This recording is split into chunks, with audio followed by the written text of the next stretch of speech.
Assalamualaikum warahmatullahi wabarakatuh, teman-teman semua. Pada kesempatan ini saya akan menjelaskan atau menyampaikan tips and trick atau langkah-langkah untuk menjadi seorang advokat. Singkat saja, saya mungkin menyampaikan materi ini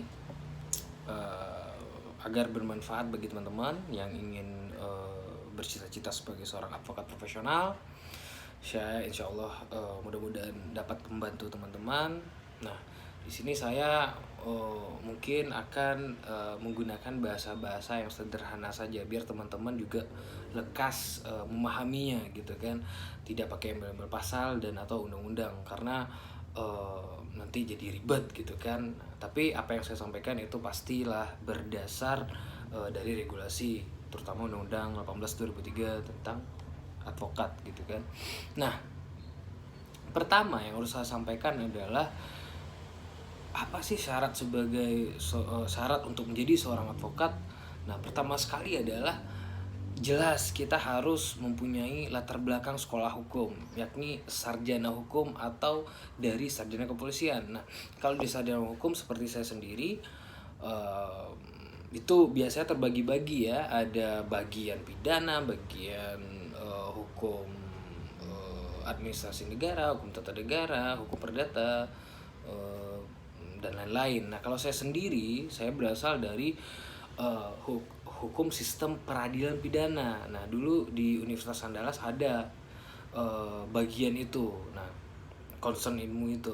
Nah, jadi saya dulu mempelajari tentang teknis hukum acaranya, concernnya ke sana gitu, bukan kepada konsep dari KUHP-nya gitu, teorinya gitu, tapi ke praktis. Nah, makanya saya di sana tertarik pada tahun 2 kuliah, saya tertarik untuk menjadi seorang advokat karena mendapatkan mata kuliah hukum acara. Dari sana saya terbiasa melihat ini asik juga ya menjadi seorang advokat, kita bisa bebas. Maksudnya bebas itu tidak ada jam kerjanya yang tidak ada 9 to 5. Terus kita bisa bebas menyusun gugatan asalkan memang harus sesuai dengan legal aspeknya gitu kan.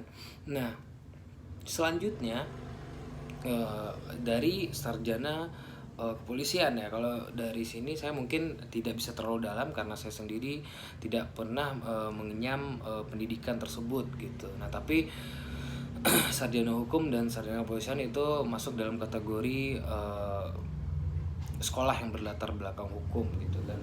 Nah, selanjutnya apa sih setelah kita menjalani pendidikan yang berlatar belakang ilmu hukum, apalagi gitu kan.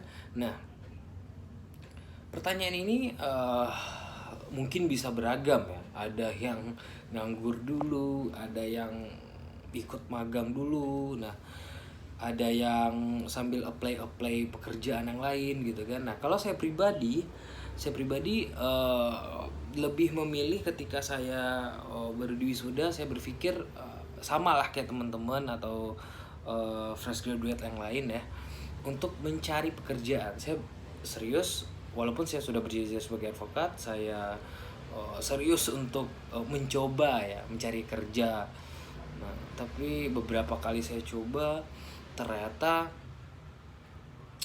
kayak ini bukan passion saya deh, terus panas-panas lagi kan, antri segala macam.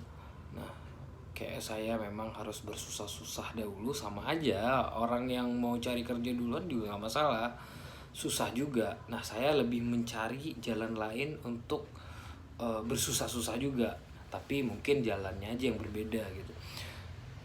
Saya pilih setelah sarjana hukum, saya memilih magang di LBH Medan. Nah, Lembaga Bantuan Hukum Medan di bawah YLBHI, Yayasan Lembaga Bantuan Hukum Indonesia. Nah, di sana saya ditempa untuk berpraktek. Nah, untuk bagaimana caranya memahami hukum acara itu secara nyata, bukan hanya di kampus gitu kan. Nah, di sana saya mendapatkan ilmu-ilmu hukum itu di LBH Medan. Maksudnya mendapatkan ilmu-ilmu hukum secara praktik di LBH Medan tersebut gitu kan. Nah, selanjutnya jikalau misalnya kita tidak mengikuti magang dulu, misalnya kita sudah beridentitas sebagai advokat tapi kita tidak magang, tidak masalah. Nah tapi kalau menurut saya pribadi sebaiknya magang, karena itu bisa merefresh ilmu-ilmu yang kita pelajari di kampus. Karena ilmu hukum ini ketika tidak kita ulang-ulang lagi, kita akan lupa gitu kan. Mau berapa banyak pasal, mau berapa banyak undang-undang, mau berapa banyak jurisprudensi, mau berapa banyak azas yang kita hafal, semuanya itu akan hilang aja kalau misalnya kita nggak berpraktek gitu kan, atau tidak berdiskusi, nah atau berbicara seperti ini gitu kan. Nah selanjutnya, setelah kita selesai tadi sarjana hukum, nah nanti ada pilihan tadi kan, seperti saya sampaikan tadi, memilih kita nganggur dulu atau sambil cari-cari kerjaan yang lain, atau putuskan diri untuk magang di LBH atau law firm gitu kan. Nah saya sendiri tadi memilih magang. Nah balik ke teman-teman juga mau memilih jalan yang mana gitu kan. Nah setelah itu sembari kita magang, saya magang di saat itu kan, kalau yang mau milih magang ya, sembari magang kita bisa ikut PKPA, pendidikan khusus profesi advokat. Nah pendidikan khusus profesi advokat ini terserah kita mau memilih organisasi sendiri, mau di mana aja nggak apa-apa gitu kan. Nah asalkan ya memang organisasinya jelas ya gitu kan, dipelajari dulu ini organisasi advokatnya dari mana, apa namanya gitu, cari informasi aja ke senior atau teman-teman yang lebih dulu menjadi seorang advokat gitu kan. Kalau saya pribadi dari Pradi gitu, Pradi SAI. Nah selanjutnya setelah kita menjalani pendidikan khusus profesi advokat sembari kita magang, nah disitulah poinnya. Ketika kita PKPA dan selama kita menjalani PKPA tersebut kita juga magang, nah di situ nilai plus yang tadi saya bilang, kita mendapatkan ilmu secara teori di PKPA seperti ini, A B C D E, hukum acaranya kayak gini, berbicara dengan klien seperti ini gitu kan. Nah kita juga bisa langsung untuk mempraktikkannya ketika kita magang gitu kan. Nah setelah itu, setelah kita singkat saja, setelah menyelesaikan PKPA, nah nanti beberapa bulan biasanya setelah itu ada UPA. Nah ujian profesi advokat. Nah plus yang kedua, kalau kita menjalankan proses itu sembari magang, kita bisa memahami ujian profesi advokat itu ya lancar aja gitu kan, menjawab ujiannya, karena kita setiap hari berpraktik gitu kan. Nah tapi sayangnya kalau misalnya kita tidak magang, kita akan bingung, belajar. Maksudnya ketika 1 minggu atau 2 minggu hamin ujian profesi advokat, kita bolak-balik buku lagi kan, ribet gitu kan. Tapi kalau kita magang, kita bisa memahami itu, baca sekilas saja, dan teknis kita udah tahu lah gitu kan. Teknis di kepolisian gimana, di pengadilan gimana gitu, teknis kita udah paham lah.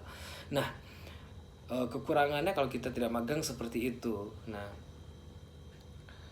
syarat yang selanjutnya adalah magang itu sendiri. Nah makanya kalau misalnya kita setelah UPA, mudah-mudahan kalau teman-teman yang masih UPA sekarang mudah-mudahan lulus ya semuanya. Nah makanya kalau misalnya kita sudah mengikuti ujian profesi advokat, nah terkadang orang-orang yang belum magang bingung, bagaimana nih 2 tahun lagi nih, harus 2 tahun nih magang, gimana gitu kan. Nah yaitu pinter-pinter lah gimana cara memenuhi syarat-syarat tersebut gitu kan. Yang penting harus magang 2 tahun dan itu tertulis. Nah tidak boleh berkurang dari 2 tahun, kalau lebih mah boleh gitu kan, ilmu banyak juga. Nah setelah itu harus mendapatkan yang saya bilang tadi, magang.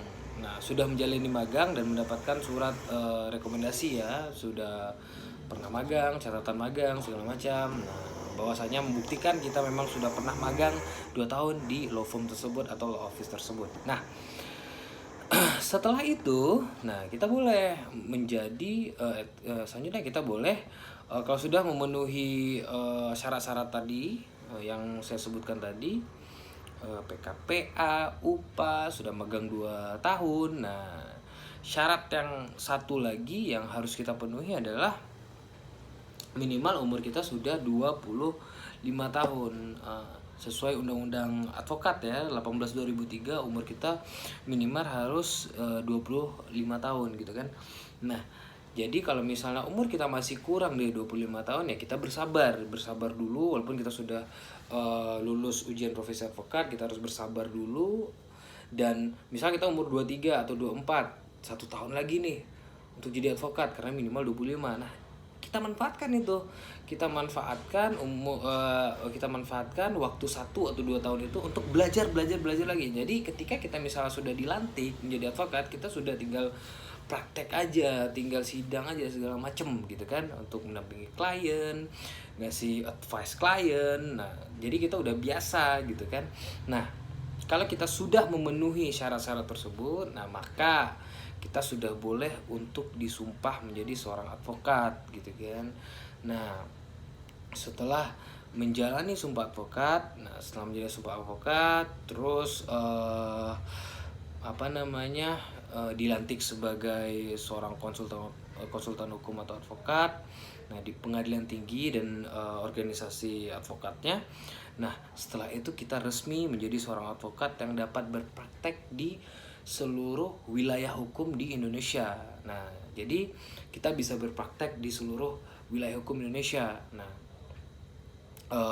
bebas. Yang penting kan sekarang dapat klien. Nah, kalau untuk mendapatkan klien itu kan soal rezeki gitu kan, rezeki dan kalau saya pribadi rezeki dan silaturahmi, menjaga hubungan dengan teman-teman, rekan sejawat dan seluruh orang lah. Kita tidak boleh untuk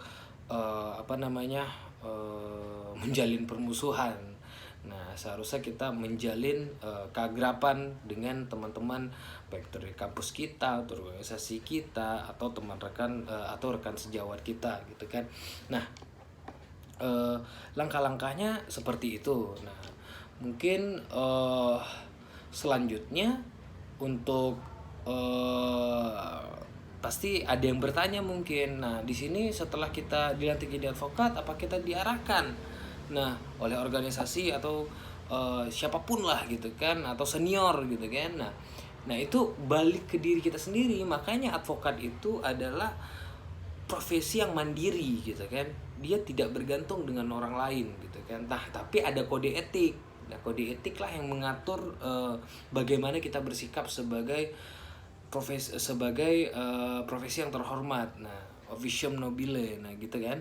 Nah, makanya kalau misalnya teman-teman bertanya setelah ini kita mau kemana setelah dilantik, nah itu tergantung kita sendiri. Mau buka kantor sendiri, mau gabung dengan senior dulu, nah itu tergantung teman-teman. Nah, kalau saya pribadi, saya setelah dilantik sebagai advokat, saya di tempat senior dulu gitu kan, senior dulu berkantor di sana, jadi asosiatnya gitu kan. Nah, tapi saya tidak terlalu lama. Nah, karena saya pribadi memang tipikal orang yang nggak tahu lah ya, mungkin ini buruk atau bagaimana. Kalau menurut saya prinsip saya seperti itu. Saya nggak bisa saya ingin bebas gitu kan, ingin berkarya itu bebas, makanya saya ingin menjadi seorang advokat gitu. Nah, makanya saya memutuskan untuk mandiri setelah itu kan, dengan berbicara baik-baik kepada senior, menjelaskan langkah kita selanjutnya apa. Nah, alhamdulillah senior saya juga mendukung untuk belajar di luar, terus mandiri di luar gitu kan. Dan setelah di luar saya mungkin juga tetap menjalin komunikasi dengan senior. Jadi kita bisa berprofesi, menjalankan profesi dengan dukungan dari senior gitu kan. Nah, untuk untuk selanjutnya ketika kita sudah menjaga hubungan tersebut, hubungan silaturahmi dengan teman-teman kampus atau misalnya alumni-alumni atau rekan-rekan sejawat tadi. Nah, di situ kita udah tahu kita langkah kita ini seperti apa, akan bagaimana ke depannya gitu kan. Nah, tergantung kita sendiri, balik seperti apa yang saya sampaikan tadi, balik ke diri kita sendiri. Nah, kita mau menjadi apa gitu kan. Nah, mau bekerja di kantor senior dulu, bergabung dengan senior, atau memang langsung buka kantor sendiri. Nah, tapi resikonya kan ada kalau buka kantor sendiri, kita belum mempunyai jaringan, belum paham bagaimana maintenance klien, berbicara dengan klien. Nah, itu kan nanti resiko. Nah, makanya kita setidaknya disarankan atau dianjurkan untuk belajar dengan senior-senior dulu. Nah, nanti seniornya baik-baik kok, pasti mengarahkan kita, pasti memberi tahu kita bagaimana menjadi advokat yang baik gitu kan. Nah, bagaimana cara berbicara dengan klien dan sebagainya gitu kan. Nah, setelah setelah kita putuskan, nah ya udah jalani profesi advokat kalau memang cita-cita. Nah, pesan saya untuk diri saya sendiri dan teman-teman, profesi advokat itu bukan profesi yang kalau menurut saya pribadi ya, bukan profesi yang temporer gitu kan, bukan hanya sebagai batu loncatan gitu. Maksudnya gini, batu loncatan untuk menjadi lebih baik, menjadi advokat terkenal, ya harus gitu. Maksudnya batu loncatan untuk sebagai apa ya, sebagai tempat parkir aja gitu kan, tempat parkir. Misal kita mau jadi pegawai ini segala macam, sebenarnya nggak masalah. Tapi kalau saya pribadi ya, saya tidak mau seperti itu, karena saya berpegang teguh bahwasanya advokat ini adalah profesi yang terhormat. Kalau memang saya mencita-citakan diri sebagai advokat, saya serius di sini, insya Allah saya pensiun di sini sebagai advokat gitu kan. Nah, karena kalau misalnya kita setengah menjalani profesi advokat, nanti takutnya di pertengahan jalan atau misalnya beberapa bulan setelah dilantik malah kita kendor, semangat kita kendor, kita nggak dapat apa-apa dari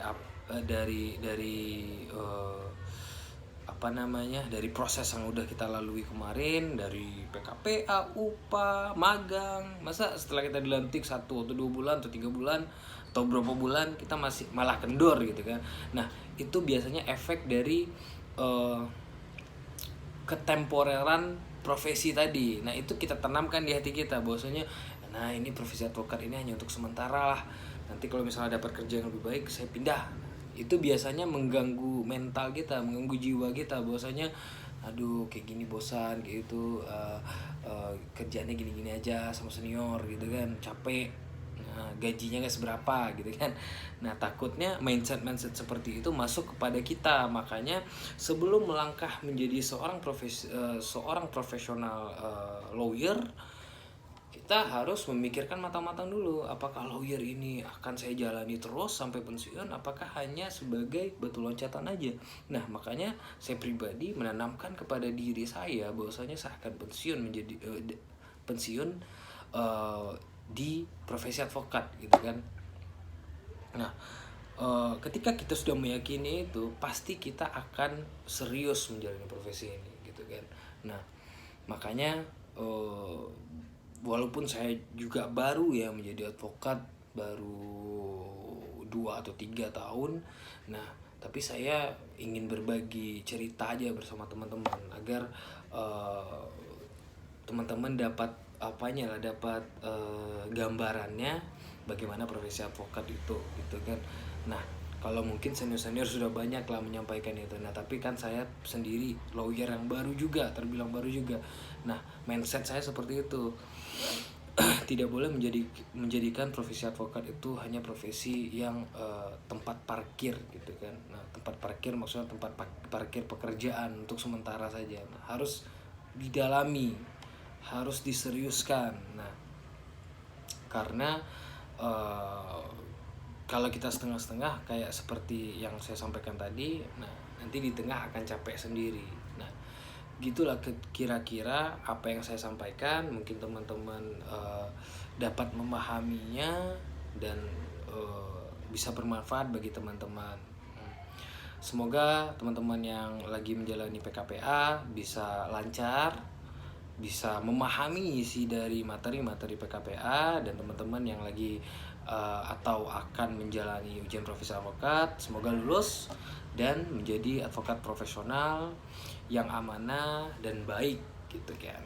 Oke, sampai ketemu lagi di pembicaraan berikutnya, materi berikutnya. Kita bicara tentang hukum atau